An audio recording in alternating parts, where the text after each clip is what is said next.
This program will deal with information I think can help anyone improve their game. A great deal of it will be theory, some of it my own ideas, but I think if you pay close attention, you'll find out you'll improve your game. We're going to open the program with a discussion on bowling balls because there's been a great deal of controversy on what a bowling ball will actually do, the hardnesses, the porosity of a bowling ball. By porosity, I mean the roughness of the shell, what causes things to happen with different kinds of bowling balls, whether they be rubber or plastic. We'll start with, say for example, a soft plastic ball. It is not a very porous finish. By soft plastic, I mean a hardness on a durometer scale, which is used to measure the hardness of a bowling ball, a hardness of around 75 to 80, which we consider a soft-shelled bowling ball. Now, what a soft-shelled bowling ball does is as it goes down the lane, it gets a little more of a set-down or gripping action on the lane surface, but what it really does best for the bowler is when it enters the pins, it keeps the pins low. The pins don't fly away from the ball, they stay with the ball. It has a tendency to collect the pins around it. The pins stay lower, you get more carry action.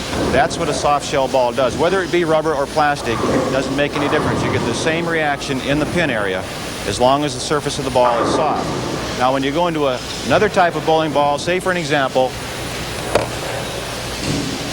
a soft and porous rubber bowling ball. You have the same advantages in the pin area from the soft ball that you do from the plastic ball, whether it be rubber or plastic, but because it has a porous surface or a rough surface on the bowling ball, it creates more friction on the lane. When it gets more friction on the lane or grips a lane, it actually tends to hook more. It's a little harder to control. But you get more drive on the back end because the ball grips the lane more, tends to cut through the pins. You have a tendency to get that 5-pin on a little quicker, it hits a lot harder, and still you gain from the softness the low trajectory of the pins for better carry. Now, when you get into a porosity like this, which is a very porous surface, it grips the lane so much, it's very difficult, as I mentioned before, to keep the ball in play. So you would only use this on certain conditions. Say the lane surface is very, very slick, a lot of oil. That's when you want something like this. You never use it when the lanes are hooking because you can't control it, obviously. So after that, then you get into another type of surface. Let's compare rubber with plastic, for example. Now, there are different benefits from using rubber than there are from using plastic. Rubber ball, normally, when it goes down the lane, doesn't react quite as much to the surface of the lane. The plastic ball will react to whatever's there immediately. If it hits a slight dry area, it grips immediately and moves. If it hits a slight wet area or oily area, it tends to skid more. If you get, say, a very hard surface plastic ball, the ball will react, but the pins, again, because it's hard, go right directly up in the air. It's difficult to carry. The reason the manufacturers have created hard and soft balls, porous surface bowling balls, and non-porous surface bowling balls is because they created the conditions we're bowling on. And by them creating a very hard surface now, a fireproof finish, and the oil moves around in that surface, they had to come up with a bowling ball that would react to that surface. That's why the soft ball, which grips the lanes, keeps the pins low, is a big boon on the market right now, along with a very porous bowling ball like the rubber balls that you see that a lot of the pros are using, and some of the polyester balls that they're using are very soft with a minimum hardness of 75 that you can use on the professional tour, whereas the amateur, by ABC rules, can use a ball that goes down to 72 hardness. Let me explain the durometer gauge and exactly what it's for. What it is a needle gauge that measures the hardness of the shell of the ball based on resistance of that needle going into the shell. It reads on the gauge, if the ball is under 72 hardness, you can't use the ball as an amateur bowler. If it's under 75, a professional can't use it. Again, the advantages of bowling balls on different surfaces, if there's a lot of oil on the lanes, you want to use a ball that is soft with a lot of porosity. Something that will get friction on the lane and grip the lane surface. If the lanes are dry, you want to use say, for example, a very hard plastic smooth surface bowling ball, low porosity, very little porosity, because you want the ball to skid, get down the lane to a break point on the lane that'll get the ball into the pocket that you can get a strike. Now let's get into another phase of bowling balls that's very important to anybody that really wants to improve their game, and that's knowledge of weights and balances. What happens with a bowling ball depending on how it's balanced. By weights and balance, what I mean is, some of you that aren't familiar with how a bowling ball is made, every bowling ball is made to be out of balance. In other words, it has one portion of the bowling ball that is heavier than the other portion. If you put it on a scale and try to balance it, you'll find that one side of the ball is heavier than the other. This is called top weight. A top weight can be anywhere from very little to a maximum, normally from the factory, of 5 ounces. Now, the ABC rules allow you, after drilling the bowling ball, to only have 3 ounces of top weight in the bowling ball. By top weight, again, after the ball is drilled, it can only be a difference from this side of the top of the ball to the bottom of the ball of 3 ounces on a scale. Okay?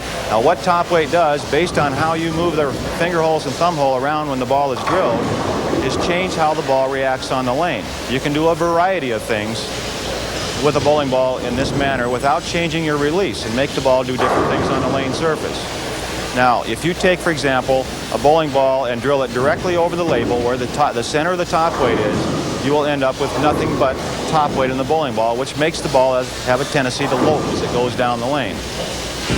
If you drill the ball slightly to one side, you create not only top weight, but what is called side weight. In other words, the ball is out of balance a little bit to one side as opposed to the other. Now, if that particular side that out of balance is on the side of the pocket as the ball is going down the lane, it makes the ball hook more toward the pins. It pulls the ball into the pins.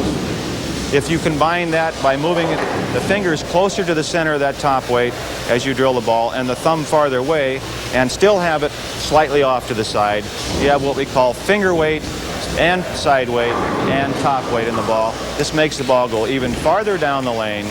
Then it breaks very sharply on the back because the finger weight makes the ball go farther and lope more than it does with just straight top weight. And the side weight, again, will pull the ball into the pin.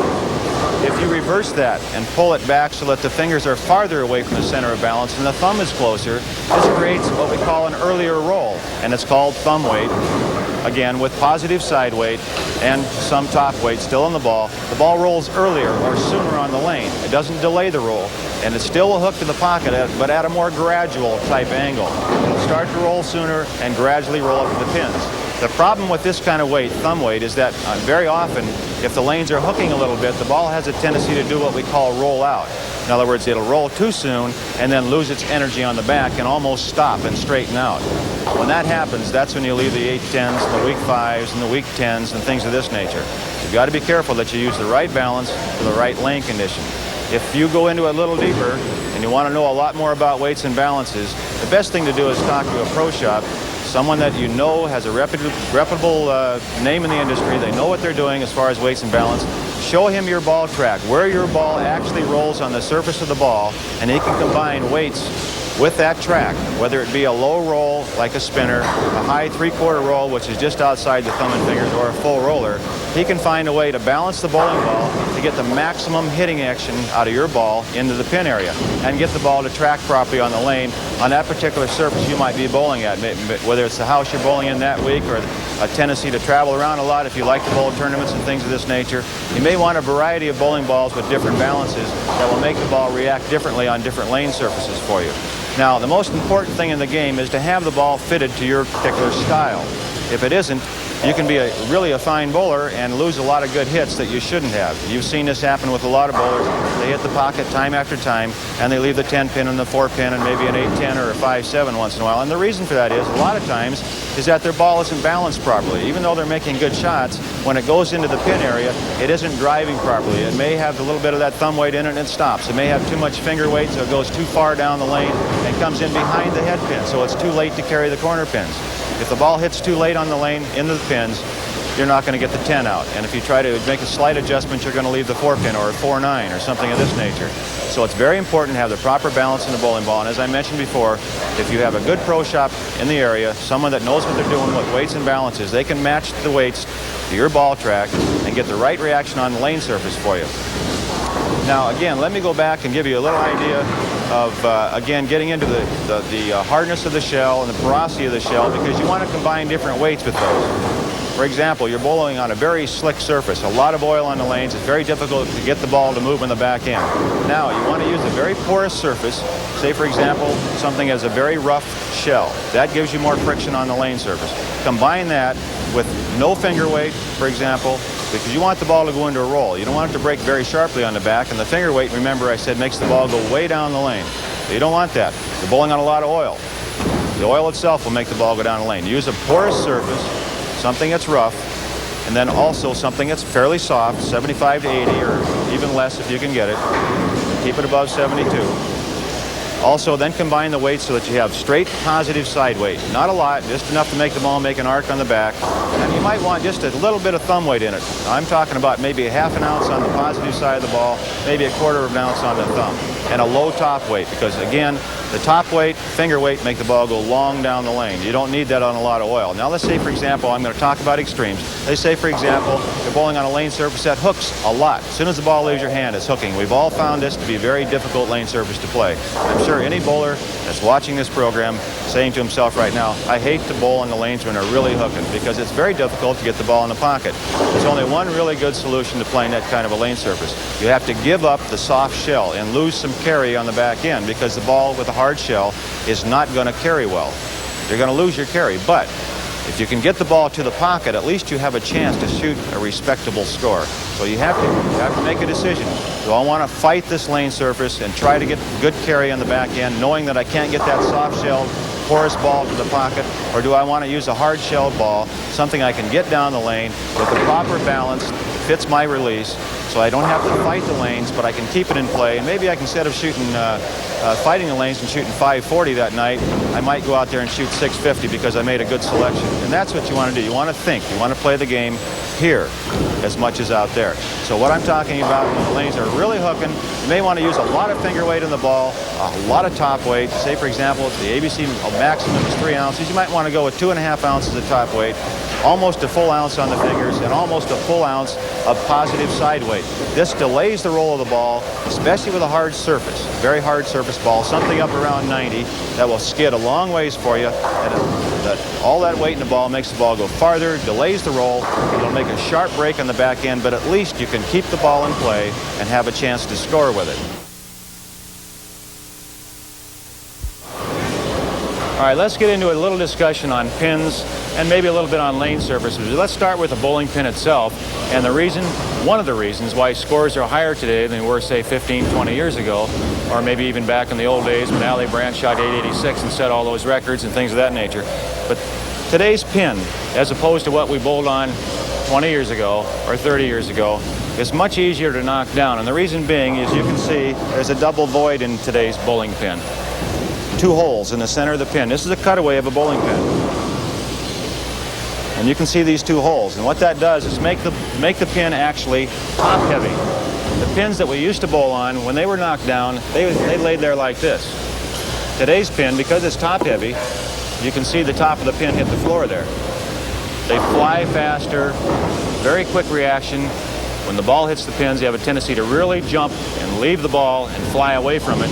That creates a lot of pin action, and that's what determines what is really a winning shot on today's lane surface. And the reason for that is because the guys that crank the ball, throw a lot of speed on the ball, have a tendency to carry better because they make the pins fly more. They mix them up a lot more. They don't just stay in one place and lay down. In the old days, that type of shot, a shot that, say, for example, a Mark Roth or someone of that nature that throws today, wouldn't have worked because the pins wouldn't fly as much, and he'd been leaving a lot of 810s and buckets and things of that nature. On today's pin, with the pin flying like it does, he carries better. And you can see with this double void, with the pin laying down like that it is top heavy, and if it starts to fall, it's going to keep going. It's not going to stand up and wiggle like the pin would if it had a center of balance below center.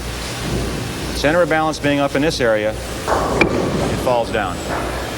Now, going from the pin into the lane surface itself,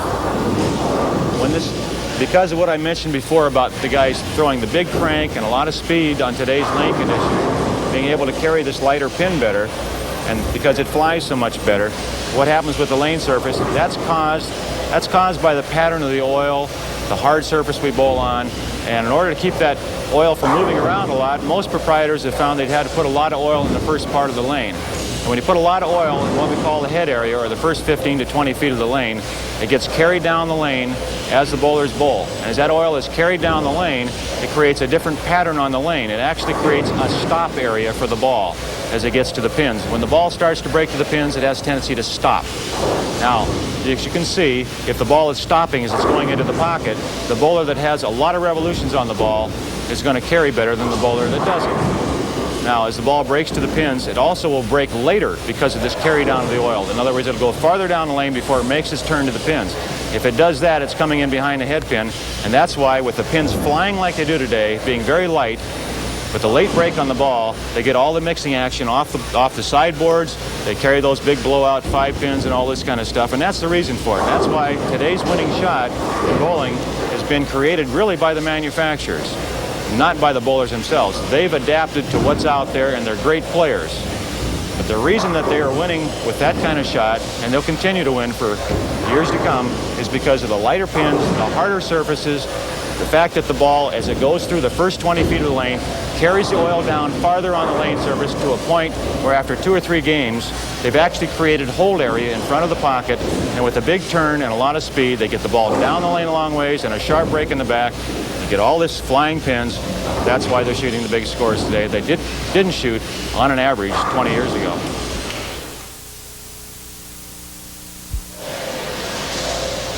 I discussed briefly what I thought today's winning shot was. When I mentioned the type of ball that, say, a Mark Roth or a Marshall Holman throws, it's a dominant ball on today's tour. And I mentioned also that I think that the reason they can score as well as they do is because of the light pins, lane surface being such as it is, created by the manufacturers, being a very hard surface. The oil tends to slide around on that hard surface, carry down to the pins, things of this nature. Now, I'd like to go into a little deeper and say that what I think the winning shot, in my opinion, of what might be the winning shot in the future. This is based also on what the manufacturers are making to put on the lane surface, the new kinds of surfaces we're going to be bowling on in the next 5, 10, 15 years, such as the synthetic surfaces and things of this nature. Now, again, because of the hard surface and the oil moving around, the dominant shot, again, is a lot of turn on the ball and a late break, very late break, because of the light pins flying as much as they do. The pins are going to pretty much stay the same, I believe, even though there is a lot of movement throughout the industry to try to get heavier pins with a lower center of gravity and things of this nature. I really truly believe that the pins aren't going to change that much, but the lane surfaces definitely are changing. And what we're going to come back to, I think, in the future is a type of surface that it's going to be reminiscent of the 50s, 1950s, where the ball, if you could roll the ball and stroke it and keep it, say, on a direct line to the pocket with a forward roll, that's the kind of roll that I think 5, 10 years from now is going to be the dominant type thing, the stroke shot, as we call it, instead of the overpowering crank shot. I think you're going to see that come into effect more and more. So I think that the bowlers today, if they're in that stage where they want to become an advanced player and they want to get to the point where they can have the kind of shot that's going to be a winning shot in the future, should not try to learn to crank the ball so much, especially the younger players coming up, the junior bowlers, people of this nature, and the bowlers that are in their late teens, early 20s, that may think in 5, 6 years they'll be ready to bowl in a lot of tournament play, or maybe they're looking for possibly to become a professional bowler, maybe whether it be a man or a lady. I think they should start learning the kind of shot that is a control shot, the kind of shot that you can make the ball do different things on the lane surface, break at a different point, farther down the lane, closer to you, and still keep the ball in play in a very small area of the lane, 2 or 3 board area, without making the large adjustments, not expecting the big break on the back end. But it's a kind of a control game that takes a lot of mental discipline, takes a lot of, let's say, practice to learn the different releases and make the ball break at a different point in the lane. Some of it you can do with the surface of the ball, some of it you can do with the balance in the bowling ball, but it's much better if you can do a lot of it yourself with your hand positions and a lot of it yourself with the speed on the ball and the number of revolutions you actually apply to the ball to make it break at a different point on the lane. You combine those things. And a very easy thing to remember, that revolutions plus speed equal the break point on the lane. Now, again, going back to the winning shot in the future, which I feel will be the winning shot in the future, will be the forward roll with a slight break on the back. A break of only 3, 4, 5 boards, not the huge break that the players are employing today, but the break that is controllable. It's going to be the dominant shot of the future, again, in my opinion. Now, I'm going to go into a discussion on, again, revolutions, speed, and break point on the lane. And during this discussion, I'll give you some illustrations. I'll throw some balls for you, show you what I mean by breaking the ball at a different point on the lane to get a different reaction. Even though I'll be using the same ball with every shot, you'll be able to see by the grips that I use in the ball how the ball tracks on the lane surface. You'll see the grips in a different position on the ball as it goes down the lane, different kinds of revolutions I'll put on the ball, standing in the same place. and still hitting the pocket and using basically the same target. I might move my target slightly closer to me, slightly farther down the lane, but always on the same board at the arrows.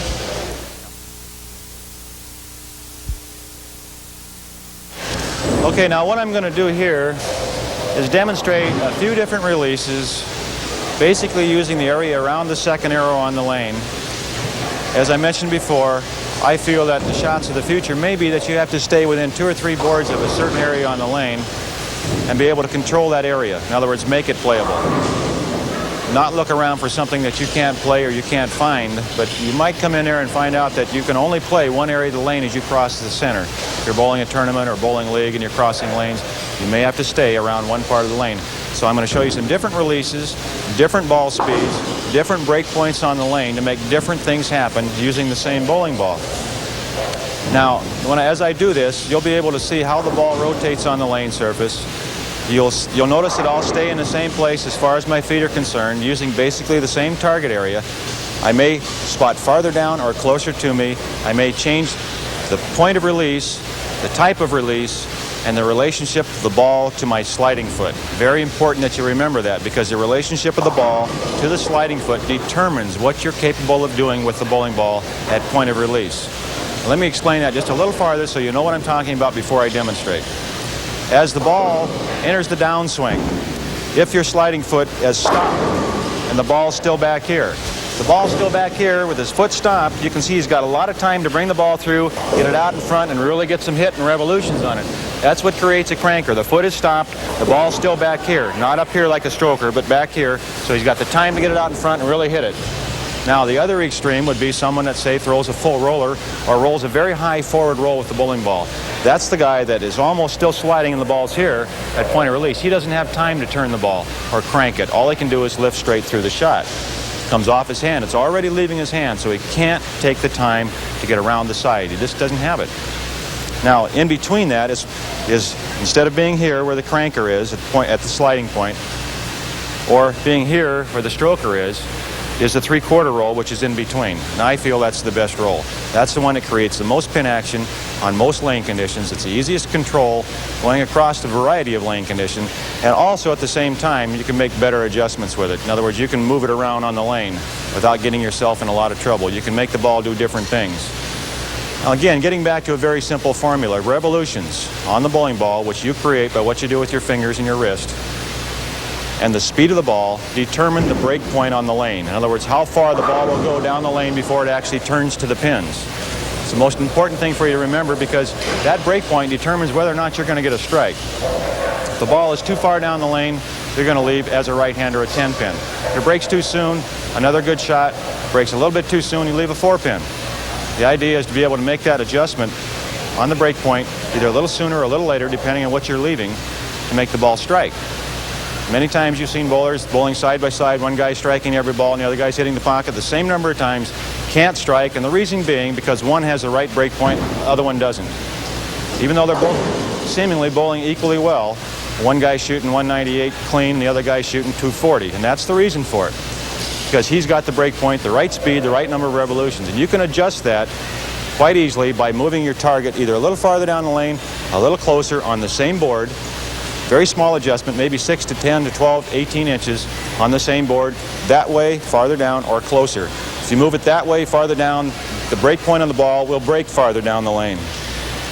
If you bring your target area closer on the same board, 6 to 18 inches, it'll break sooner, and I'll show you why.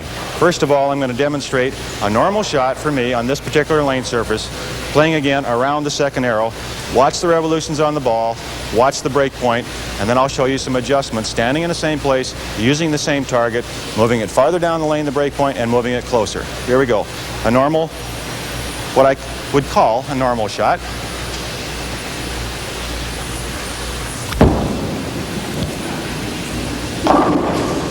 Now you can see a very gradual, even though I didn't make a very, very good shot, you can see a very gradual arc on the ball as it went down the lane. It didn't really make a big snap at the end. It just kind of just went down there and rolled. Just nice, easy arc. Now this is a very easy type of release, as you can see, for me to move around on the lane. Now watch, on the next shot, what I'm going to do is make the ball break sooner. It might go a little high on the head pin, but I'm going to use the same target area. Standing in the same place, and the ball, because I'm going to bring my target closer to me, will start to revolve sooner on the lane. In other words, it'll pick up more revolutions earlier on the lane surface because my target's closer, and with my target 18 inches closer on the same board, that makes my release more abrupt. I come up a little at the foul line with my hand, a little quicker because my target's so close. So I create an earlier roll on the bowling ball by doing this. Here we go, bringing my target closer to me. See how quick it starts to roll, and it goes the other side of the head pin. Now the reason it went to the other side of the head pin is obviously it was rolling when it left my hand, only because, again, I moved my target closer. Now I'm going to demonstrate. Now these are extreme demonstrations. They're not the kind of shots I would normally make, but I'm doing this so you can really quite readily see what happens. Now I'm going to move my target farther down the lane on the same board again and delay the roll so that the ball breaks later into the pins, and you'll see when it leaves my hand that it's skidding longer. It doesn't go into a roll immediately. Okay, now these are for demonstration purposes only. And so don't think because I'm not getting strikes they don't work, because they do work, and I'm just trying to make it very easy for you to see. Now I'm going to take the same target I've been using, move it down the lane about 18 inches. This will make me stretch out at the foul line with a longer follow-through. If my target's farther away, I have to reach out farther to get it. That delays the roll. Okay, here we go. My target farther down the lane now. Watch what happens. See, I have to reach out. You can see the revolutions on the ball delayed. The ball went 10 feet farther before it even started to turn over. And that's because my target's farther down. I have to reach for it. So you can see, based on those three shots, my normal shot, you might say, bringing my target closer, moving it farther down the lane, what happens to the ball? And you can stay in the same area on the lane, standing in basically the same place, and make these things happen when you find yourself, in most cases on today's lane conditions and conditions in the future, you will find yourself with only a small portion of the lane that you can play on. So you have to be able to maneuver the ball in that lane area, in that portion of the lane. You can't move around. You can't make a large move and get yourself in trouble. You want to stay in that small portion of the lane. Again, going back to what I said earlier about conditions of the future might be dominated, and I feel they will be, by the player that can stay in that small portion of the lane, make things happen with the bowling ball. Okay? Very important to remember. Now I'm going to show you some other things very briefly here about what I mentioned as far as the position of the ball in relation to your sliding foot and what causes the different releases. It's not really, the release itself is a reaction caused by position of the feet at the foul line. In most cases, a player, if his feet are ahead of the ball, as I mentioned earlier, has a tendency to really crank the ball. In other words, his foot has stopped sliding, he's there, the ball's still back there, he's going to crank. Doesn't have much choice. It's either crank it or drop it. Same thing holds true with the other extreme, the stroker. He's here, his foot is stopped, the ball is in this position, all he can do is follow through. He can't really have time to get around the side. Now I'm going to demonstrate both those shots to an extreme as I did on the other shot so you can really see what happens. First of all, we'll start with the cranker, the bowler who plants his foot and gets a lot of revolutions and a lot of turn on the ball. Now it doesn't really matter where this ball ends up, but just watch basically my footwork, and you'll see how far ahead of the ball I'll be at the foul line. You'll see that my foot will be stopped, the ball will still be back here, and I'll have to pull it through and come around the side to get a lot of revolutions on it. Now here we go. I'll do it a little slow so you can really pick it up.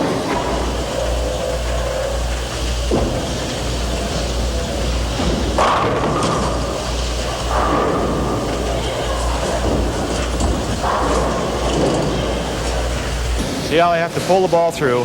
The number of revolutions on the ball has increased by 3 or 4 from my normal shot going down the lane. It's a larger break. The ball obviously will hit harder, but you can see how much harder that is to control than what the shot I think you should learn to play is a good, firm stroke shot. Now I'm going to demonstrate very quickly, again, what I feel is a good type roll. This is what we call a stroke shot. In fact, I think what I'll do rather than do that right now is go into just the opposite extreme of the crank, whereas the ball and the foot get there together, and all you can do is follow through. Now watch closely. I'll do it again slowly so you can see it. They'll get there together.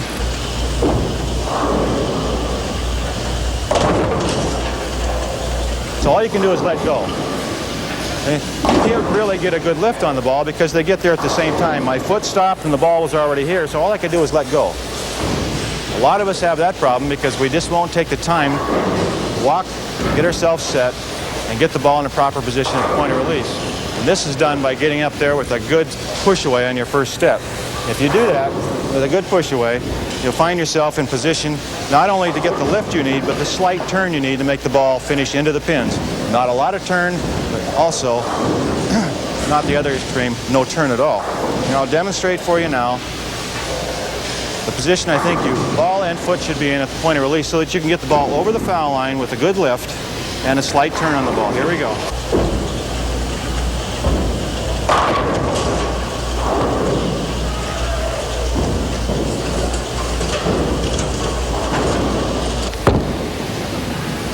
Good follow through.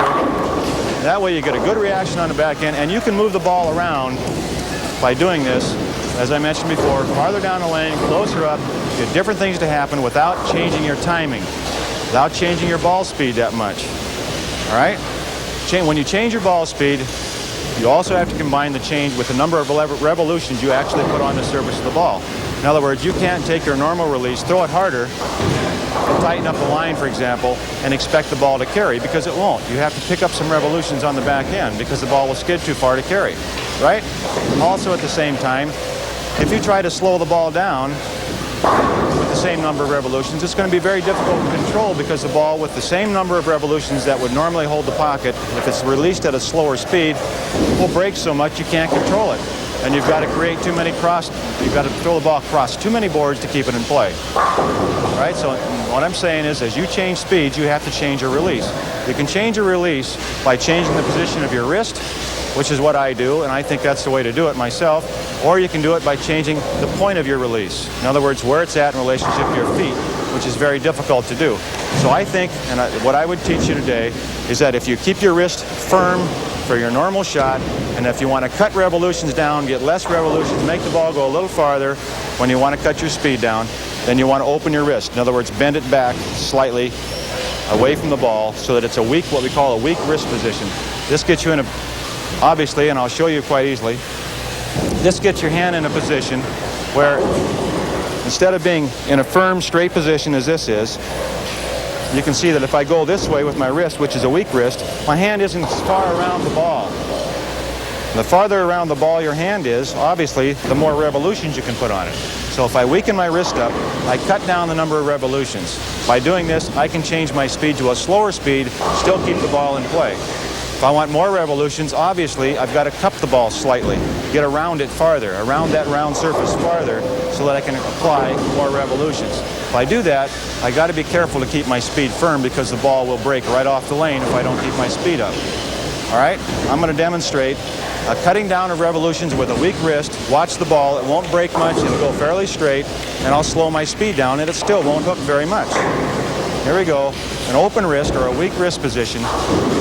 Basically, it'll be almost a straight ball. As you can see, my hand is very open, very weak position on the wrist. And the ball just rolls end over end. Very little break. Now, the reason I could throw that kind of shot and what I would use it for is if, for example, the back end, in other words, the pin area of the lane, the ball is breaking very sharply. It's very hard to control the ball if it's breaking very sharply. So what you want to do is cut down the break on the back by creating a weak wrist position. Keep the ball in play that way. The back end, when it's breaking very sharply, it's dry. It creates the friction you need for the ball to drive into the pins. You don't have to apply it. You can do this kind of a shot here. Again, staying in the same area of the lane, keeping the ball in play. The lane itself will create the carry for you.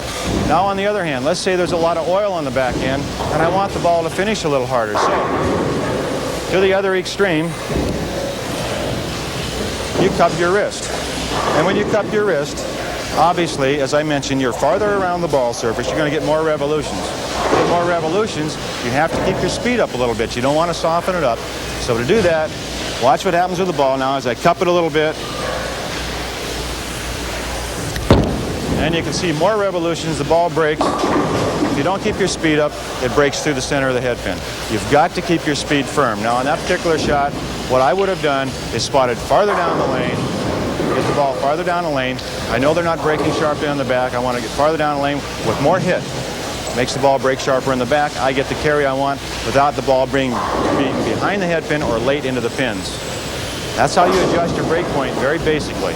Now we'll go a little farther in to the discussion of what you can do on the lane surface itself as far as adjusting your break point. Now, you don't just have to move that target 18 inches closer or 18 inches farther.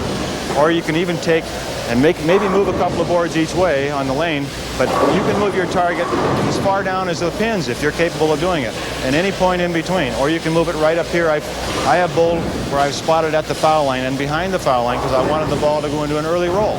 If I want the ball to go in an early roll, I've got to bring my target up here very close. If I want to delay it all the way down the lane, 45, 50 feet, I have to spot almost 45 feet down the lane.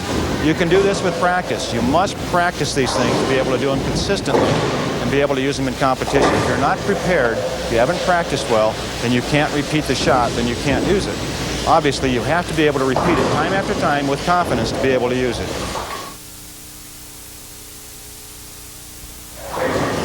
All right, now let's discuss exactly what roll on the ball is. The different kinds of roll, what causes them, different releases that cause different kinds of rolls, and where they actually track on the surface of the ball. You'll need to know what these kinds of rolls are naturally if you're going to talk to someone in a pro shop and say, well, my ball rolls over here, and I want you to drill a ball so it's balanced to help that particular kind of roll, or whatever it happens to be. So anyway, it's a good idea that you know what the nomenclature of the different things are and what causes them. Now we'll start with the lowest roll, of course, there is, and that's a spinner. And you can see the holes in the ball here. A spinner would track way over here, way over here. And that's caused by the bowler getting to this point in his release and rotating his hand in this direction, just like that, right on top of the ball spins. Goes down the lane, spinning on a very small surface of the ball, very hard, difficult type of release to control, and it really doesn't give you good pin action in the back. You can't make very many good adjustments with it. It's, I don't think, a very good release at all. The next one, very basically, is what we call a three-quarter roll. A three-quarter roll is called a three-quarter roll because it rolls over 3/4 of the surface of the ball, like this. As you can see, it comes about 1 inch to 1.5 inches from the thumb hole and approximately 1.5 inches to 2 inches from the thumb. So it would be in this area of the ball, through here. This is a three-quarter roll, and what I consider to be the best type of roll for most lane conditions. It's the kind that'll give you the most pin action, the most carry on the back end, and it's the easiest to make your adjustments with and be consistent. Now this type of roll you get by having your hand in this position slightly to the right of center, your fingers. Okay? As you hold the ball like this, keep it there all the way through your swing. As you start to release the ball, your thumb comes out, your wrist rotates, not your arm. Not your arm. You always keep your elbow straight through the center of the ball. But your wrist will rotate up to this position. That creates a good, firm release, three-quarter roll, the kind that gets you the most pin action. The next standard type release, or the other one that some players use still today, is called a full roller, where the ball rolls through the center of the ball. And it's called a full roller because it runs right through the center of the ball, obviously. It runs between the fingers and the thumb hole in this manner. This is a good roll. It rolls well, but normally it's very difficult to play from anywhere inside the second arrow with this type of roll because the ball doesn't make a good enough move on the back to get good hit action, good pin action for you. So I, again, think this one isn't really a good type roll to have, the full roller. I suggest that all of you really work hard on trying to throw a good three-quarter roll. Again, the three-quarter roll, when it hits the pins, makes the pins go out sideways. They go out flat like this. And as the pins go out flat like this, you can see what happens. It spins the pins, gives you more carry. If the pins go out standing up like this, as they would with a full roller, again, the roll that goes between the thumb and fingers, if they go out standing up, obviously you're not going to get the same kind of pin action. You're going to leave corner pins, four pins aren't going to trip, things of this nature.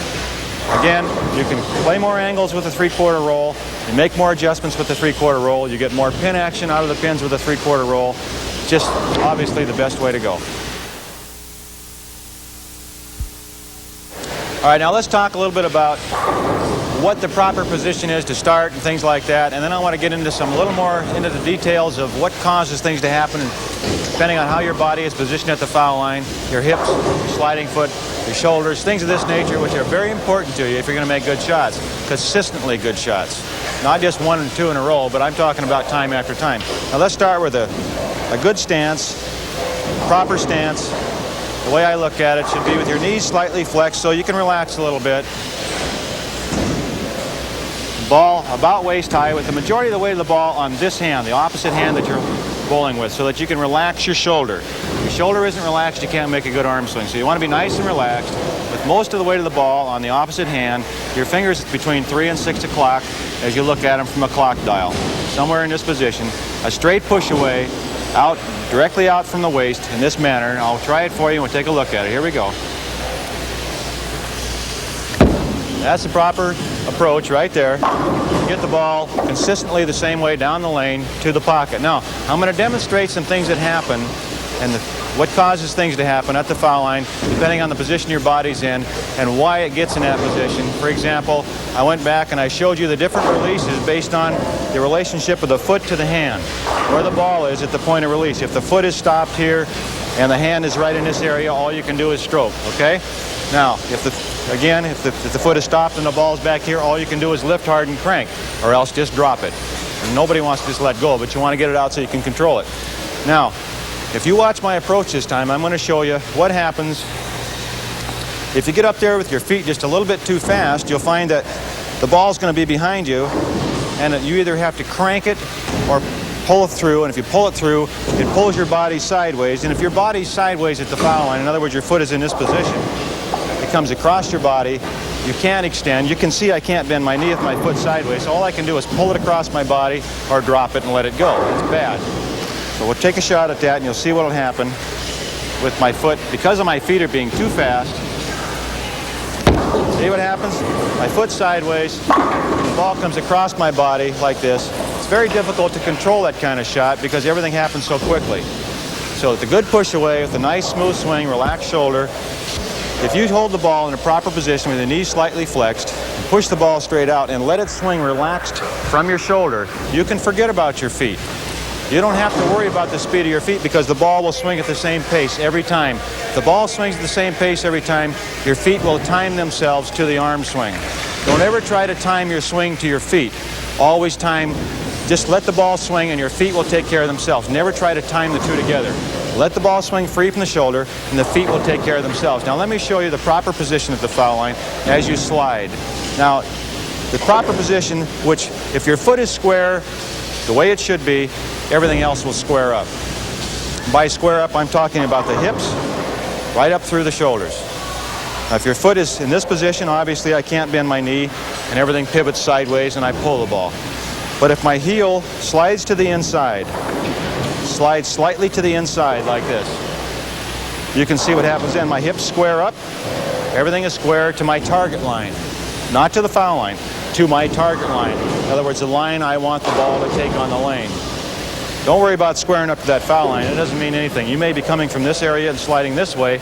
You want to be square to the target line. The line the ball will take going to your target. Same way if you're going up the boards. You still have to square up everything here to the target line. If you're pointing, you see now my shoulders aren't square to the foul line. They're slightly turned to the inside because I'm going up the boards. I'm square to my target line, not the foul line. Very important. Again, remember, as the heel goes to the inside, that squares your hips up. Your hips are square, your shoulders will be square. Your shoulders are square, you've got a straight through swing to your target. That's what you want. You've got to have that to be consistent. Now, when you get your heel in this position to the inside, you can quite easily bend your knee. Your weight is balanced over your knee with your shoulders square to your knee. Straight up and down. Not out here like this, and not back here sitting down like this. You have to come into your slide with your shoulders directly over here and get the ball out in front with a good long follow through.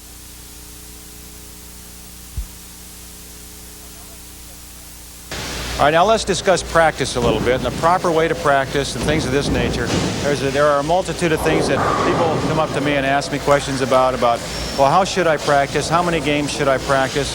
When should I practice? How many games a week? I can only afford so much practice. Things of this nature. Practice, when you do practice, make it pay off. Don't waste those shots. Don't just go out there and try to throw strikes. Anybody, once they get lined up, if you're a reasonably good bowler, can keep throwing, on today's conditions especially, strike after strike on one particular lane. Now, that's really not practicing. That's just showing off for yourself and maybe some friends that might be there. So let's make it, when you go out and practice, let's try to learn something. Always try to learn something. Never throw the ball that you don't learn something. Every time you let go of that bowling ball, whether it's a good shot or a bad shot, you can learn something by how the ball reacts on the lane. So never just throw the ball and turn your back on it. All right, now when you go to practice, If it's possible, try to get at least a pair of lanes. If you can, try to get 4 of them. Take 2 to 4 bowling balls down there with you. All of you, if you're really serious about your game, are going to have at least a couple of bowling balls, maybe 3 or 4 that are balanced a little different, or they might have a different porosity or a different kind of hardness in the shell, things of this nature. Take all of them down there with you, use them all, play various angles, things of this nature, using 2 to 4 lanes. 4 lanes is what I think is ideal because you can use, try to get the center if possible, give you a little different shot on each lane. It's very easy for them to do, especially in the morning before the leagues get in there and things of this nature, or late at night after leagues. You can go down there with a towel and take a little oil off one area, add a little oil someplace else, and now you've got 4 different lane conditions you can practice on. Now, when you go to practice briefly your strongest part of your game. In other words, everybody has a favorite shot. A shot they really feel comfortable playing, whether it be the first arrow, the second arrow, the third arrow, or the fourth arrow. It's their favorite shot, and when they go to a center to bowl in a tournament or bowl in a center they've never bowled in before, they automatically will go to their favorite shot and see if it works. If it does, they're in great shape. If it doesn't, they might find themselves forced to play an angle or a shot that they really aren't comfortable with. Now, I'm going to get into some discussion on angles that kind of goes against what I said earlier about trying to play one part of the lane. But there are going to be times when you just can't do that, especially on the surfaces we're playing on today. When I discuss staying in one part of the lane, that's for the future, 5-10 years down the road, when we're going to go back to what I think are going to be surfaces that are playable in a small area of the lane, and that's the only place they're going to be playable, and it's going to be a high percentage carrying angle. That's when you want to, that's why I want you to learn to practice, move your speeds, move your target down and back, things of this nature. And you can still do that practicing across these 4 lanes. And you can play the first arrow, for example, on this lane, the second arrow, the third arrow, and the fourth arrow, using different bowling balls for each particular shot, a different arm swing, a different release, maybe a little different speed, and a different approach pattern. By approach pattern, I mean where the angle of your approach from your starting position. You may be able to play the first arrow standing just, say for example, 7 boards to the right of the first arrow, which for a left-hander would be a 7-board drift pattern, which gives the ball just enough room to get by your ankle. For a right-hander, it'd be exactly the same thing. You have to allow about 7 boards for the ball to clear your ankle, the center of the ball to go over your target. Establishing your drift pattern, when I say drift pattern, I mean everybody, almost everyone, walks a little offline. They very seldom walk straight to their target. So you're going to have a little drift pattern. You have to understand what yours is. And the way to find that is to throw several balls from a certain starting position, seeing where you slide. In other words, you're standing back here on the 15 board, which is the second dot from the center. Depending on where you slide at the foul line, you'll find your drift pattern. You might drift 3 or 4 boards left or 3 or 4 boards right, or maybe only 1 or 2. And when you make your adjustments, you have to take your drift pattern into account when you make adjustments on the lane surface. The drift pattern, again, is how many boards you cross one way or the other on your way to the foul line. And again, always remember, you have to allow 7 boards for the ball to pass your ankle. Now, as you practice these various angles, again, I said warm up playing your favorite angle. Your favorite angle, again, could be the second arrow, which is a standard type shot in most centers. Most people want to play the second arrow, and that's where most of the traffic is on the lane. Okay? Now, as you warm up and you get pretty loose after 10 or 15 minutes, then we start experimenting with different angles and shots that you really aren't comfortable with, because there's going to come a time, if you want to be a good bowler, when you're going to end up having to play shots or being forced to play shots that you really, really aren't comfortable with, and you're going to try to play that shot because someone else is scoring very well, say on the third arrow, and you're not comfortable on the third arrow, but you see them scoring really well, so you got to give it a try, and you bowl very poorly. You'd been better off to stay with the second arrow and trying to make it work and been comfortable. It's very seldom that a bowler will bowl well from an angle that he's not comfortable with. So this is why, going back to what I said just a few minutes ago, you have to learn to play all the shots. The first arrow, the second arrow, the third arrow, the fourth arrow, and inside the fourth arrow with confidence. And the only way you can do that is through a lot of practice. You can't do it during tournament play. If you try to do it in competition, under a mental stress situation, you have no chance. Absolutely none to perform well. You just can't do it because your body won't repeat the shot under a stress situation. It's not trained to do that. It can't do it. And when you're under a stress situation, you don't really think well. Your body must be trained to do it from muscle memory. And that comes from practice, continuous practice, learning to play the shots. And as you expand yourself, learn to play the different angles, you become comfortable. Eventually, there won't be any angle you can't play from without without a lot of confidence, and you'll be able to score much better going from center to center or in tournament play when you have to make that one big adjustment that might be necessary on today's lane conditions, especially with, again, the hard surfaces. As the oil moves around, you have to make those bigger moves. Again, I'm going back and repeating myself, but in the future, I don't think that'll be necessary. Maybe 10 years down the road. For the younger players that are coming up, they'll want to have to practice that, moving the targets and things like that. But you people that are top players now, you want to improve your game, learn to play all those angles, learn to adjust your speeds, learn to look farther down the lane, closer up, learn to plant your foot so you can pull the ball through and get a little more hit, learn to slide with a shot that you can stroke the ball through, learn to play the most important part of the lane, which is the head area, the first 15 to 20 feet of the lane. That's what determines whether or not you're going to score or not, what angle you have to play, how the ball goes through. This first part of the lane here, from the foul line to the splice. If the ball skids through there readily, quite easily, then you can stroke the ball with very little fear of the ball overreacting on you. In other words, you can go pretty direct to the pocket with it, a nice, smooth, easy release, and be comfortable with a good rhythm. If that particular part of the lane, the first 15 to 20 feet, has a lot of friction, and the ball hooks immediately, it's a very difficult shot to play. That's when you have to change your approach pattern, your arm swing, your release, create different things happening here. Maybe you want to go to that shot I showed you earlier. Try practicing on a lane that is hooking early, the first part of the lane, with that open wrist shot where you're cocking your wrist back, a weak wrist position. That delays the roll. You can still go fairly direct without moving out of your particular target area, the area you're comfortable in, and get the ball to skid farther through that hooking area of the lane, pick up a roll on the back end. If there's a lot of oil in this part of the lane, you might want to spot closer to you. Learn to move the ball closer and farther down the lane again. I'm repeating myself, but it's very important that you remember these things as you make your adjustments. If the ball skids a little too far, it's coming in behind the head pin, move your target just a little closer without moving your feet, standing in the same place. Bring your target up a little closer. You'll get an earlier roll on the ball. You want to move it a little farther down. Remember to look a little farther down the lane, delay the roll, get it to finish a little later on the lane, and then you've got the ball back in play and a good break point on the lane to get the strike. This is what determines, again, whether you strike or not, where the ball breaks on the lane. Again, going back to as you practice across the 4 lanes, remember to try different angles, try different ball speeds, try your different surfaces on your bowling balls, see which one reacts the best for you that you're comfortable with, and then start moving around, learning to play with the different swings, the different approach patterns, so that you can become a more, shall we say, a whole bowler instead of someone that can only play one shot. You can become what you really want to be, a top player. Let's talk a little bit about the mental side of the game and talk about what it's like to bowl under pressure and what causes different people to react in different situations or the same situation, maybe one better than the other, even though they may be, you might consider equal physically as far as throwing the bowling ball is concerned. Some people can just handle it a little better than others, and the reason they can handle it better, I think, is because they're prepared better physically. And if you're prepared better physically than the other person is, you've developed muscle memory. Now, muscle memory is when you can get up to the foul line and throw a perfect shot, or what for your game would be a perfect shot, and didn't even realize you did it because your muscles did it for you. You've trained them so well that they will react under pressure without you thinking about it. Because if you get up here in a pressure situation, that ball in your hand, and you're trying to think of exactly what you're going to do, you don't have a chance. You have to make your decisions before you step on the approach, put your fingers in that ball. Sitting on the bench is where you make your decisions. You decide there what you're going to do with your next shot.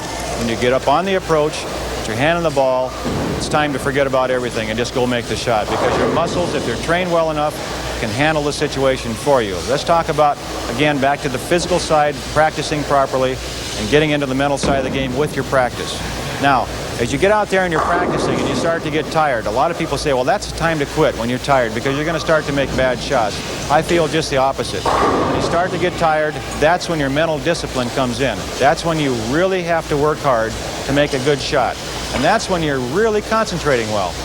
If you concentrate really well, when you really want to quit, you don't want to throw any more shots, and you get out there and throw that one extra shot or those 3 extra balls and say, I'm going to really make this a good shot because I'm going to concentrate before I pick the ball up.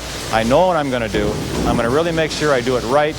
That's when you're going to be able to do it under pressure. Again, going back to the mental side, it's very important that you realize that once you get to a certain stage in this game physically, the mental side is the most important thing that happens. From there on, that determines who's going to win the tournament, who's going to be able to get that strike when they need it in the league, or who's going to get that strike when they need it under pressure to win a tournament. That's the guy that prepared himself well physically, developed muscle memory, and didn't have to think about the shot. He knew before he put his hand on the ball, before he stepped up here, he could handle that situation because he has confidence in his training, in his physical ability to make a good shot under pressure. The mental side of the game also has another facet, which a lot of people consider the same thing, but it's really called concentration. Concentration is what you have to develop once you develop your physical game to its maximum. You know what you have to do in situations. That's the mental side of the game. Now we have to be able to concentrate. Concentration is being able to block out anything that might enter your mind that could change your thought pattern, distract you from what you're trying to do with the bowling ball, that particular shot. Anything at all that can change the way you're thinking is going to destroy your ability to throw the ball well.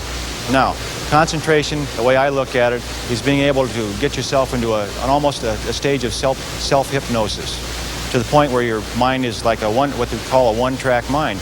All that enters your mind is exactly what you want to do with the bowling ball in that particular shot. And again, you do that on the bench, not when you're up here. Concentration has to be whole and complete. Only the thing you ever think about when you're making that particular shot is that shot that's coming up. What happened last frame, 2 frames before, whether you got a bad break, a good break, your opponent, whoever it might be, got lucky on you, those things, if they distract from your concentration, you have no chance. Many times you've seen a bowler say, look how lucky he got. You know, he got a good break, I got a bad break, I can't carry, he's carrying. And that's just detracting from their concentration, and they're not going to make good shots. That's going to destroy their game. They have to concentrate completely, forget about good breaks, bad breaks, the dates you might have coming up that night, what you're going to have for dinner, or whatever it might be. None of that should enter your mind. Concentrate wholly and completely on exactly what you want to do with the next shot you're going to throw. What's happened has happened. You can't change it. You split last frame, you can't change it the next frame. All you can do is do your best on the next shot. That comes from total and complete concentration. Remember, this program is designed to help you become a better bowler. There are so many variables in the game of bowling. It's such a variety of things there are to learn that we couldn't get them all in a 1-hour program. But I do hope that there are some things here, and I'm sure there are, that'll help you become what you want to be, a good player, a consistent player. You've learned to make adjustments well. You can play on most any lane condition. There is one thing I would like to leave with you before we close, and that is don't always try to be what we call an aggressive offensive player. Try to sometimes, there are times when you're going to have to play defensively. By defensively, I mean there are going to be lane conditions that you're going to bowl on that you can't score well on. You don't want to have those bad days, those days that completely destroy you mentally. So what you do by playing defensively is just try to keep the ball in play. By keeping it in play, I'm talking about if the lanes are hooking tremendously, and it's very difficult to keep the ball on the right side of the head pin. Keep it off the nose. That's all you're trying to do. Don't let the ball go through the middle of the head pin. Give it plenty of room. Don't force the ball. If it's going to hook, let it hook. Don't try to straighten it out. Don't try to make the ball go straighter than the lanes will allow. If the ball wants to hook, send it out and let it hook. Keep the ball in play so that you've got easy, makeable spares. Conversely, if the lanes are very slick, a lot of oil on the lanes, don't try to make it hook. Don't force the ball to do something it won't physically want to do. You're just going to make yourself make bad shots. Go direct to the pocket on a very slick surface. Make the ball go directly to the pins. Just roll it right through the back of the ball. Don't try to make it hook. Let it go to the pins directly. Keep the ball in the pocket. Keep it in play. On those lanes that are so slick that you can't make the ball do anything, at least you'll keep the ball in the pocket well enough to have easy spares to shoot at. Your scores won't be those really bad ones that destroy you again mentally for your next set on the lanes. Your average won't suffer tremendously, and you'll be able to go out of the bowling center feeling pretty good about yourself because you did something that a lot of the other bowlers won't be able to do. You didn't have that really, really bad night. Okay, now I'm going to leave you with that thought. I really appreciate you taking the time to watch this particular program. I hope you've enjoyed it. I've enjoyed making it for you. And in the future, all the best of luck in your bowling. I know you're going to be a good player. Pay attention and you'll learn and everything will work out fine. And I'll see you on the tour someday maybe.